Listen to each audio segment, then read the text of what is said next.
I'll be back with the whole fire department.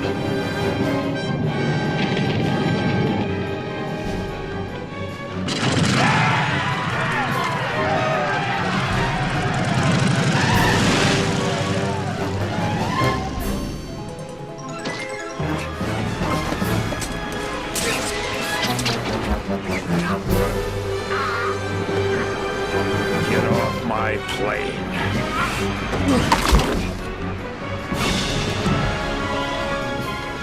One of the classic wonders. The most famous is never get involved in a land war in Asia, but only slightly less well known is this. Never go in against a Sicilian when death is on the line.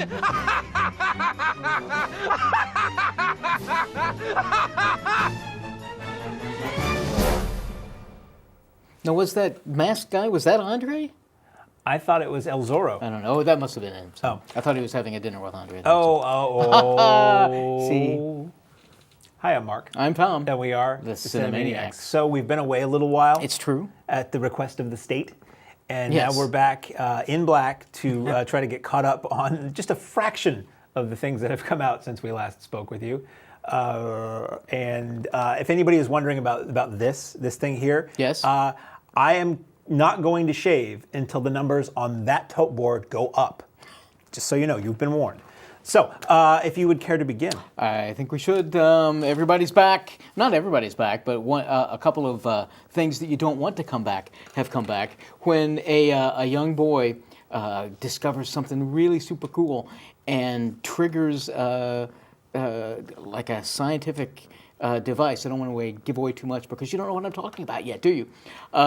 And a renegade group of soldiers have to join with an unwilling, in many respects, scientist to protect the entire Earth from the Predator. Old Milwaukee tastes as great as its name. Hi. Hello. So You're not a huge fan of these. No, Yes? thank you. I'm not a fan of the Predator movies, which is not to say I don't like them. I don't really care that much. I see them on occasion. I saw the original, so the first two. Right. Love the and first I've one. seen none of the subsequent Alien versus Predator, Predators, Predators on the Predatory, subway and Predators on a train.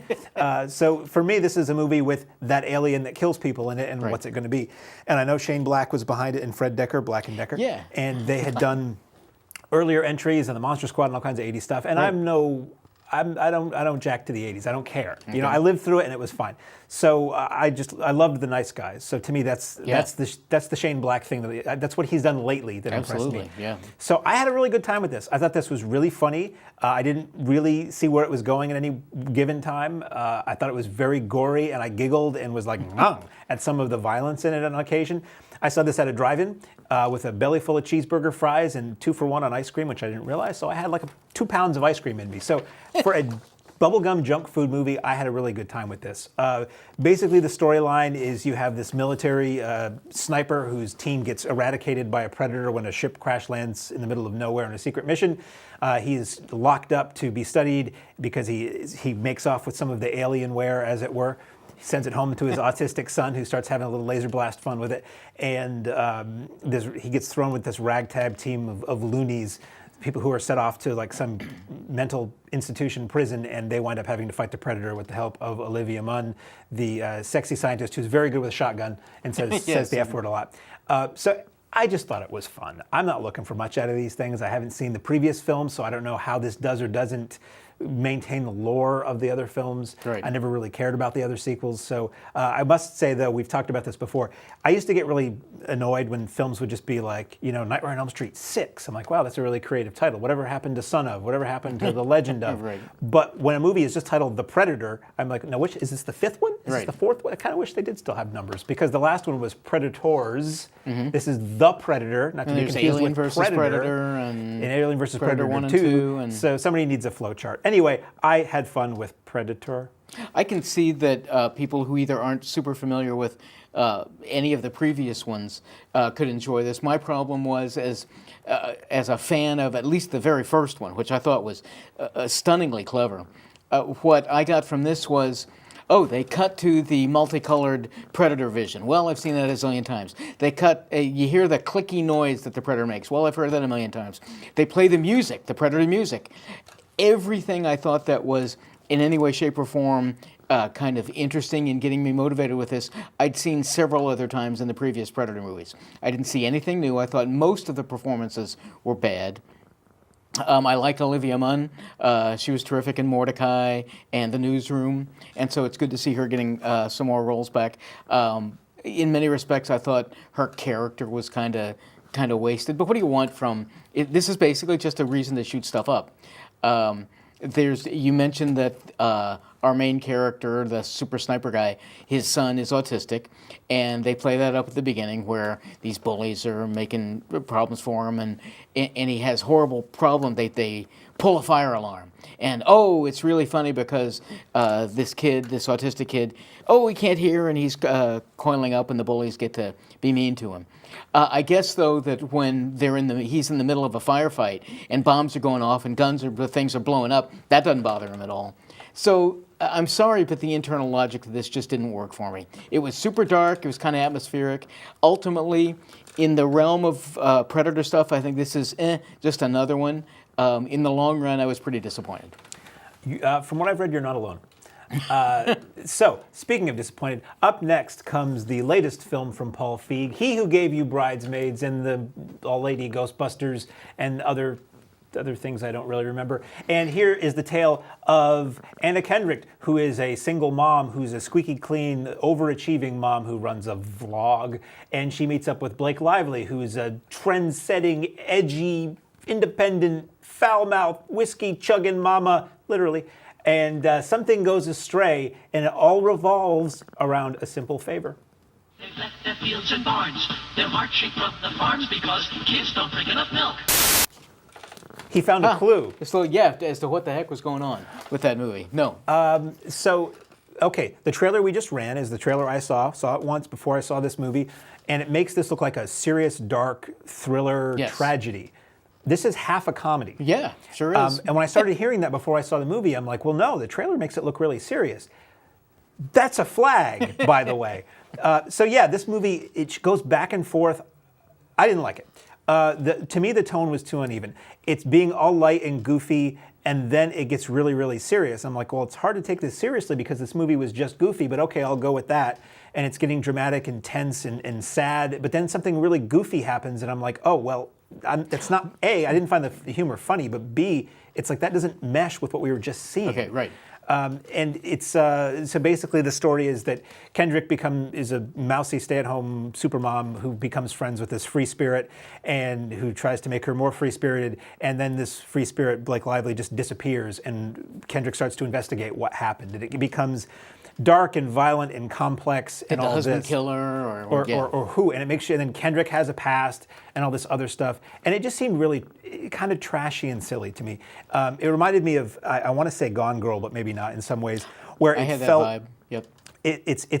I want to tend to want to say, however offensive it might be, this might be one for the ladies. It may cater to the ladies' taste a bit more than mine. I found most of the characters annoying or repulsive in one way or another, and the twists were kind of interesting, but my head was farther ahead, and I kept thinking of more interesting twists than I was given. Exactly. And toward the end, it becomes so twisty-turny. It wasn't that I couldn't follow what was going on. I'm like, no, wait a minute. Who's doing what to who and why and what's going on? And then and some may find that very complex and very like, oh man, this is amazing. I don't know what was going on. And I was more like, this is amazing. I don't know what is going on. So I really didn't like it, and it kind of lost me before the end. I appreciate the twists that it did have. I didn't appreciate the humor for myself. It might be because I was expecting something serious and I didn't get that. Okay. But it also might be I didn't think it was funny. And Paul Feig makes very popular films. Mm-hmm. He's guilty of not making short films. And this is bang on about 2 hours. Yeah, this felt long. And I got tired of it before it was over. And when it finally wraps up, it's trying to be dramatic, and then it gets cute. And I'm like, well, this isn't funny. So I didn't like it, but if you're an Anna Kendrick fan, maybe you like it. If you're a Blake Lively fan, you might like it, but I didn't. I like both of them quite a bit. But it was funny that, and this is, again, in retrospect and in our discussions about it, in realizing that I think this is supposed to be a quirky mixture of drama and comedy. I wasn't expecting that going in. And so Kendrick's character is just annoying. And it's direction and not necessarily her performance. She's a wonderful actress, as is Blake Lively. For me, Lively's character, who is the most foul-mouthed, potty-mouthed, repulsive person in many respects possible, she steals the show for me because she's clearly in control. She's the one who's in control, and Kendrick keeps getting dragged anywhere anybody else goes. So, although Kendrick does eventually kind of take over, she has this video blog, as you say, and she solicits the help of everybody who's watching her. She's got like 1 million hits at the end and blah, blah, blah. Yeah, I felt that this just didn't blend together very well. I thought the seriousness, the drama worked pretty well, but then you would get the humor. I didn't think all of it fell on its face, but I thought a lot of it did, and it just didn't blend properly for me. In retrospect, I can see that there maybe Fig is trying to create something that does casually blend those. I thought it was kind of unsuccessful. In the long run, I didn't like this. I do think, again, because my criteria are usually lower, my standards are lower when you get to home video. I think this might be a little bit more enjoyable on home video. But in the theater, I thought, particularly given this star power, our male lead was the lead in Crazy Rich Asians. He's fascinating. He's very good. And you never know who to suspect or not suspect. But I just thought it was kind of a waste of talent. So not necessarily a religious experience for you? No, it wasn't at all. He's back at it. Again, we'll talk about, however, people who have religious experiences, particularly what are you going to have other than a religious experience when you go to the Vatican? But the Pope sends a wannabe nun. She's working on taking her vows and everything, and a priest to do some investigation about some mysterious things they're hearing in the furrowed hills. I don't know, are the hills furrowed there in Italy? I'm not quite sure if they're farming stuff, I suppose. But there's some scary stuff going on, and they have to find out if it's because of the nun. Headaches. Pain mounts up. You feel dull, depressed. Tension puts nerves on edge. Oh, jump scares. Surprise, yeah, that's pretty much what this kind of amounts to. The folks who do The Conjuring, I've always been impressed with how they can make stuff suspenseful and almost scary as a PG-13. This is PG-13. I don't think it has to be R to be scary. No. Personally. You know, if you're wanting gruesome gore and things like that, when you cut away and imply it, and Hitchcock was great at that, but we've seen so much just on television these days that doesn't satisfy, I don't think, at least normal viewers. This had a lot of decent atmosphere. It looked really good, but we've seen it so many times. I think they're finding themselves, the Conjuring folks, finding themselves forced to take this same kind of play-by-numbers, kind of rote storyline and force it, where can we do it differently? So it was fun to see some of the Vatican stuff and, you know, the implication about the hundreds and thousands of years of evil exorcisms and all of that. But ultimately, I thought The Nun was pretty disappointing once again. I did not see it, partly out of choice and partly out of time.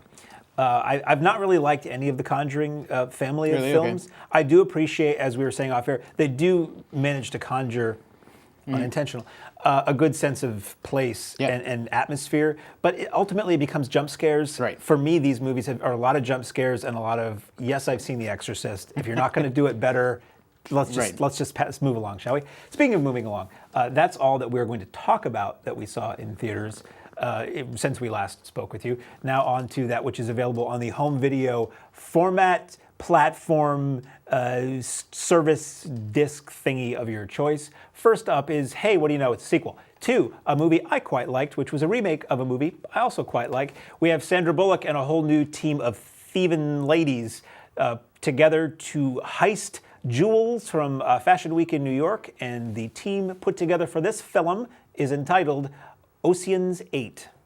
Wide open style that really lets you have it. Schmidt, Big Mouth. So, yes, sorry. I'll jump in. I was thinking of a joke, but I won't say. Okay, well, you were building up to it, and it sounded like you enjoyed this. I was looking forward to this. Yes. I like so many of the actresses. I love Sandra Bullock. And again, I enjoy anything, even if they're hardened criminals, and none of the Ocean's 11s and all of those. Yeah, they're criminals, but they're criminals with a gold heart, you know, and they're not really bad guys. But even if you get to, I love heist movies, to see how clever And these all did this, and this one did this too. It's like, here's the problem. We're going to try this. Here's all of the stuff we're going to have to defeat. And then you watch them play it out. My problem with this, because I didn't like it, was you have all of this phenomenal acting talent, these wonderful actresses. And I'd seen this before. It felt very much like you did a search and replace in many respects with a combination of the old Ocean's 12, Ocean's 11 movies, and just changed the name from Danny to Debbie. They kept making reference, and in many respects, this might be my fault for expecting it, but I was expecting to see a cameo from George Clooney, just a short one, just to kind of tie it together. You get like an 8x10 of him, don't you? Yeah, you find out why he's not there. Yeah. But ultimately, I'd seen the story before. I didn't think it played out as well as some of the other ones. I don't remember who directed this. Nor do I. If it was, it's not Soderbergh. Right, I didn't think it was Soderbergh. But ultimately, I was just disappointed in the phenomenal amount of talent, and you're going to hear this from me on a movie coming up as well, if we don't end up cutting it. These wonderful actresses, and this is all you can give me. I was pretty disappointed in Ocean's 8. Same here. I was okay with it. Like most things, I saw this as a matinee. At that point, MoviePass might have been working, so I probably didn't pay out of pocket for it, which makes the impact a lot lighter. It's another heist movie. It's another assembling the team movie. It's all, for the most part, people that the Sandra Bullock character had known in the past. Mm-hmm. And what bugs me is, okay, first of all, take a series that has run out of steam and nobody wants anymore, but now let's do it with ladies. Right, yeah. Guess what? It's still a series that's run out of steam and nobody wants anymore. We did that with Paranormal folks all this stuff. It's just like, oh, now we're going to do it with women. Now we're going to do it all with chickens. Now we're going to do it, and it's going to be all in French. It's so what? It's like when you had the Sandra Bullock buddy cop movie with Melissa McCarthy. Yes. It's like buddy cop movies are dead and tired and nobody wants them. Now let's do them with ladies. Guess what? They're dead and tired and nobody wants them. I don't care who's in it. And I love heist movies. So I was open to this. I'm like, I don't care who's in it. Just make it fun and I'll keep watching these. But it wasn't that funny and it wasn't that zippy and there wasn't the aha moments that you get in these where you're trying to see somebody do it and they almost fail. I mean, there were those things in there, but I just kind of walked out of it going, It just felt tired. It was tired. Yeah. Now, which is not to say I wouldn't welcome another one if it was better. Right. Okay, sure. I like heist movies. Give me heist movies I like. You put anybody in them. I don't care. So I didn't think much of this one. Connecting it to the other films was like totally unnecessary, other than so that they could use the same title. Honestly, people probably would have gone easier on this if they called it something else. But even down to, you said the search and replace, or as I say this, changing the adjectives. You have George Clooney and Brad Pitt. Brad Pitt's the guy who's always on the go and always eating everywhere he goes. Well, that's Cate Blanchett in this movie. It's the same thing. So just, come on. So I would recommend watching Ocean's 11 again because it was good. And then rent the Sinatra Ocean's 11 and compare and contrast. Anyway, it runs in the family, as they say.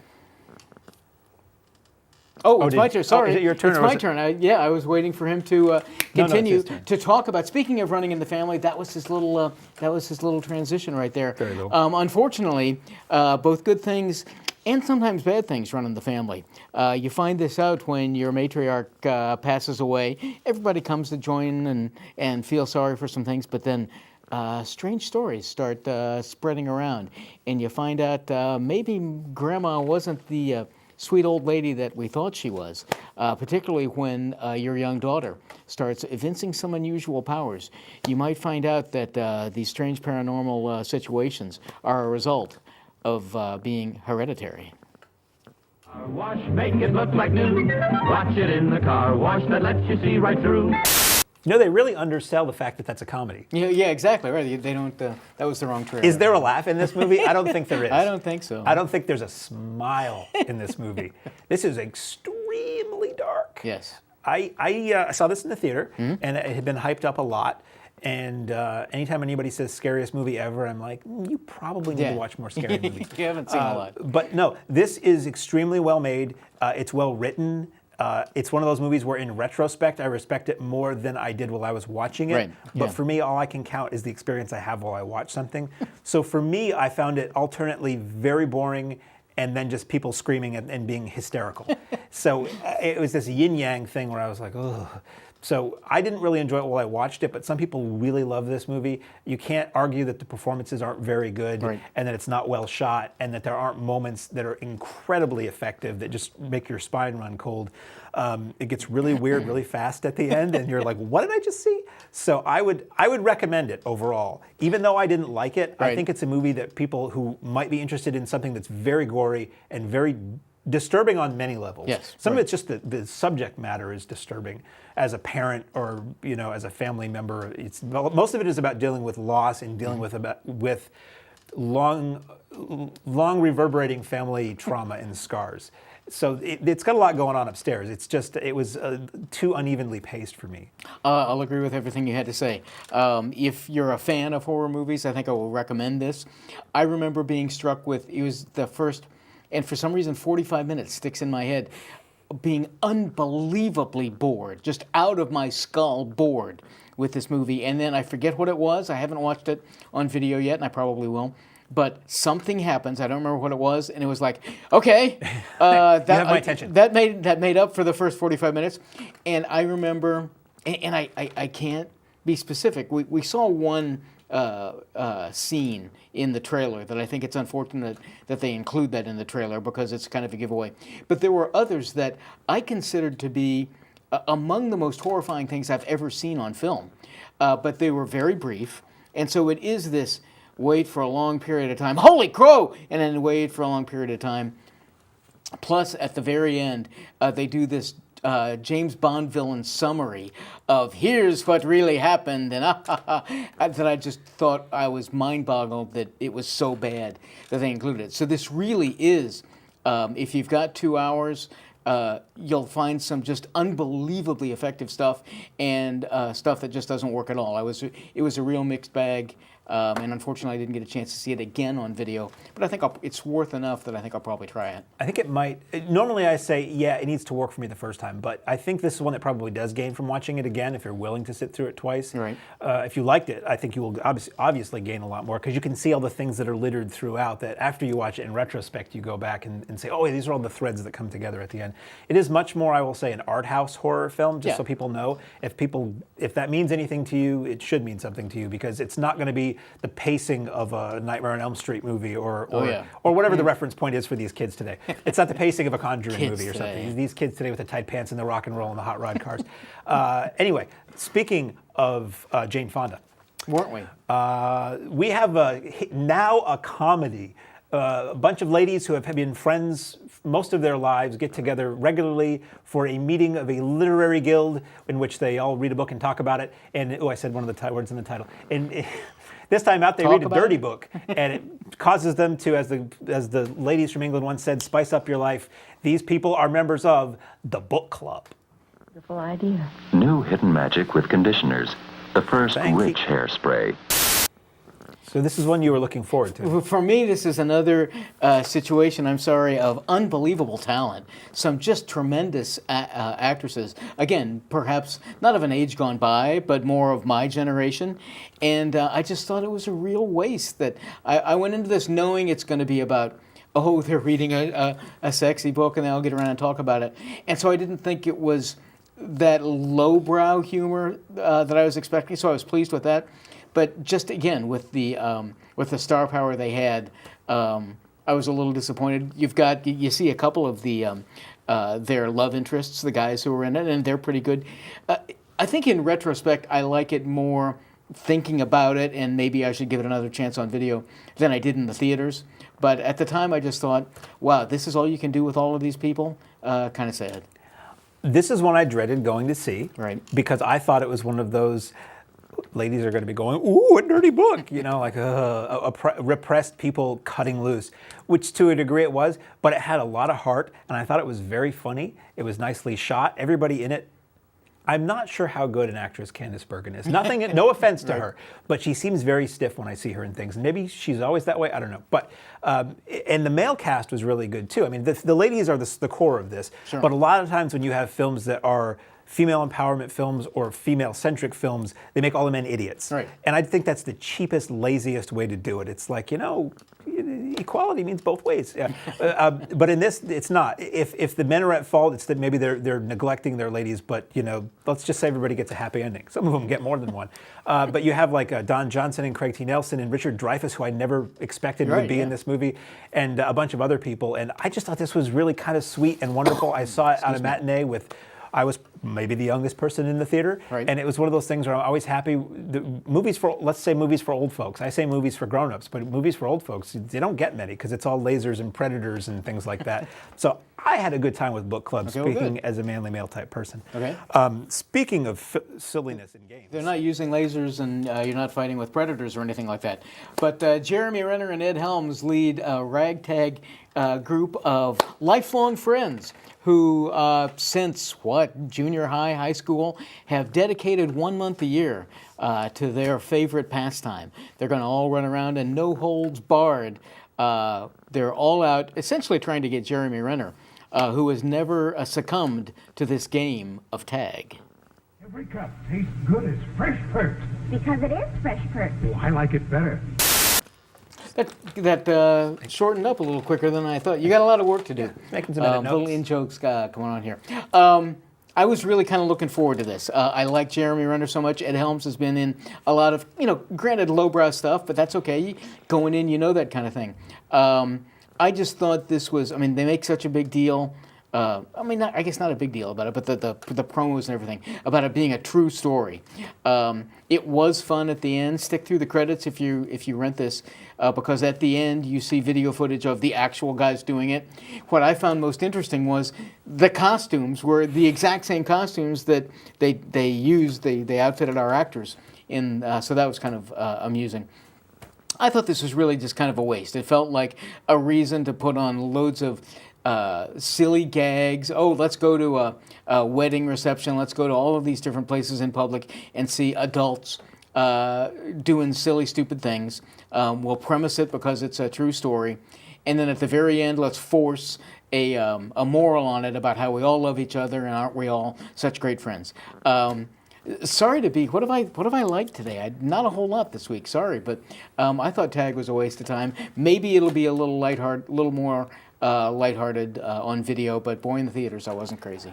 Same here. I didn't like it. I didn't find it funny. It was more annoying. The characters were more annoying to me. The true story is there was this group of friends who started a game of tag when they were in grade school, high school, college, something like that, and they've maintained it over the years, partly as a way to stay in touch with each other. Every May they take off. And if you don't have a reason to stay in touch and connected with your old friends, I can speak from experience, you don't ever see them because life just sweeps you downstream. So I can respect something like that. I did think the best part of the movie was the end where you saw all these clips of the actual guys doing this, and they would get somebody to film them tagging one of the other guys in an airport or at a baseball game or in a restaurant or whatever. And I felt like that would have been a better movie. And where they talk about their friendship and that one of them is a priest and all this. The stuff at the end, I'm like, why didn't you make this into a movie or a documentary or whatever? I guess there is online, CBS This Morning did a piece about it. So you could probably go online on YouTube and watch that and save yourself 90 minutes and $5 or $10 and watch that. I didn't really care for Tag that much. Speaking of three-letter titles of films I didn't see. Indeed, it ends with G. Yes. Is it your turn or is it my turn? I don't care. I can do it. I didn't see it, so well, since I'll take right over. Time to say we're in the midst of discussions about our Chief Justices and all of the tremendous work that they do. Well, one of them in particular may be likely saying goodbye too soon, not because he or she is not of this earth, but getting a little long in the tooth. But boy, what a long tooth and what a valuable tooth for society it was when your three initials of the Chief Justice are RBG. Peaceful stroll outdoors, doing little simple chores. Well, if she falls, I'm sure that she can get up. Again, a heralded documentary. This was really being hyped throughout, like theaters and on television and everything. And I'm confused as to whether this is the exact same film that CNN has been hyping on its cable channel for the past few weeks. I found it odd that there'd be a major motion picture and a television documentary about the same woman, named the same thing, So maybe it is, and it looked like CNN produced it. So if that's the Okay. case, they've got a stake in promoting it for right, exactly. So sweet that makes sense. on-demand sales. But it's a fascinating look at one of our greatest chief justices, the force that she was in both just the effort of truth and law, but also obviously women's rights and their role in society. It's a fascinating story. She's a real character, and I think obviously anybody who has worked with her will say that about what a unique individual that she was. It was a real interesting story. I didn't know a lot. I certainly knew of her because she's so well known, and but I didn't know a lot of the little intricacies of her. And I can certainly say that there's a funny bit in the trailer where she says people treat her like a rock star. They want to get their picture taken. I'm sure if she were around, I'd want to get my picture taken with her. So I thought it was a real interesting documentary. We've had 3 just fascinating documentaries come out. A few weeks ago, we talked about Won't You Be My Neighbor, about Fred Rogers. There's RBG. I'm sure there are going to be other ones, but there's also 3 Identical Strangers. It's going to be a tough year at the Oscars for a documentary. Yeah, it's documentaries I'm finding more and more interesting than Yes. narrative films. Truth is stranger than fiction, and it's reality, and Right. it can be inspiring, they can be infuriating, they can be funny. But documentaries, I lean more toward these days, Okay. and I'm bummed that I've missed 2 out of the 3 you just mentioned. Well, they're on video, so that's the good thing. That's when I have time. When that pile of discs from the people who just gave me the ones I'm going to talk about is down to the single digits in inches. So we'll see you in a couple of years. We'll see you in a couple of years. So now we have a film that is now on video, and it is an Australian film from 2016. Takes place in the outback, and it delves into dark mysteries that occur in a mining town called Goldstone. Because they taste delicious and give you vitamins and protein too. Just saying, if I could read aloud the notes that I wrote after I watched this, Okay. you'd all think I was eloquent or something, or an elephant for that matter. So this is a film that I really liked this. Now, this is a film that's going to fly so far under people's radar, it's going to be scraping the ground, but it's really worth checking out. This is very reminiscent of 2 of my favorite movies from the last couple of years, Hell or High Water and Wind River. Okay. I think it was made before at least one of those was released in Australia. And again, set in the outback, a girl disappears, an indigenous, what would you say? What's the name of the indigenous people? Aborigine? Aboriginal indigenous person in Australia, lawman, comes to investigate, and a white local investigator or cop is there. And it's just, it deals with layers of corruption and human trafficking and bribery and just everybody bowing down to the one industry that is in this desolate place, which is this big mining company, and how everybody will bend over backwards to make money and to keep what little there is of civilization in this place at the expense of humanity and human lives and dignity for people. So you have all these various things going on. You have the indigenous person versus the white man thing going on, which is a long-running issue there. You have the fact that it's like an alien landscape. It is desert, and there are these amazing wide shots where somebody is going to do something and the camera pulls back and you're like, there is nobody around. Or somebody's going into a situation that might be dangerous and you get that wide shot and you're like, if anything goes down, this person is on their own. They might as well be on the moon. And it's amazing and really powerful just from a visual standpoint like that. The themes that go through it are not innately Australian. Some of them are, but that stuff goes on everywhere, and you could easily transplant that to this country and say it's not the outback, it's the Southwest, and it's not this, it's that. Performances were very good. Okay. It's Jackie. The only person anybody here would probably recognize is Jackie Weaver, who you've seen in a million things. Right. She was the mother in Silver Linings Playbook. Refreshing to see an Australian actress who you see in America all the time be Australian in something. Yep. Weird to hear her with her natural accent as this smiling cobra of the local mayor who's always happy, even when she's telling you more or less that you'll be killed if you try to make trouble with her as she's making cookies. This movie's really good. The written, directed, photographed, and edited, and maybe the music, all by one guy. Cow. And you'd think that would make it look cheap, but it doesn't. Right. It looks like a Hollywood movie. Wow. I cannot say enough good things about Goldstone. This will be one that you probably have to go and seek out to find. It is available on Blu-ray. That's how I got it. but it might not be at your local store. Okay. If people even do that anymore. Right. You can probably dial it up online, but Goldstone is one of the better things I've seen in a while. Good. So now we move to the Arrow Video Corner.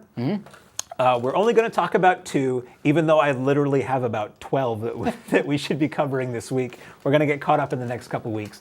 And there's just so many more arrows to fly into the man. There he is, right in the billfold, I think, this time. Right in the A. Right in the A. He got an arrow. Yeah, it's right in the A. It was. Yeah, so we're going to take about 10 minutes to get over that. So first up, we have a film, I think the first film directed by Peter Fonda, like right after Easy Rider, where he plays a man in the Old West just trying to do his own thing in his own time, and he comes up against bad guys, and it takes a lot to get by when you just want to be the hired hand. Mommy, look, Bill! Jimmy, please, not now. I'm too busy. So much more of an art house film, art house Western than you might expect with a Western and the pistol play.